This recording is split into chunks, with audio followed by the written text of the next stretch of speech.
அன்பானவர்களே, நின்னிக்கினே யோகா பண்ணு, தூங்கிக்கினே தியானம் பண்ணு. ஆமாம், ஆழ் மனது உலாறது.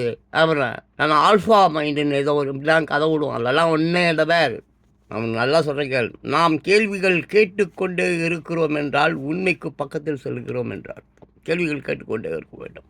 ஒவ்வொரு கஷ்டமும் நம்மை வளர்க்கும். புரியுதா? ஒவ்வொரு துன்பமும் நம்மளை மேலே மேலே வளர்க்கும்.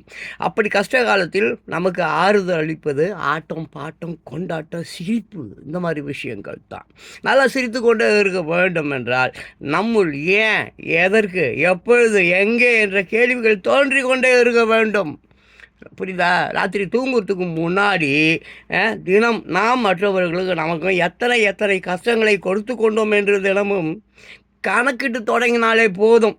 புரியுதா? நம்ம இன்றைக்கி யார் யாருக்கெல்லாம் என்னென்ன துன்பம் கொடுத்தோம், நமக்கு என்ன துன்பம் கொடுத்துக்கணும்னு யோசித்தாலே போதும். கணக்கெடுத்தாலே போதும். தூங்குறதுக்கு முன்னால் எத்தனை பாவம் செய்தோம் என்று நாம் எப்படி கணக்கெடுத்தாலே போதும். நம் மனது கனம் இல்லாமல் ஃப்ரீயாக இருப்பதை உணர முடியும்.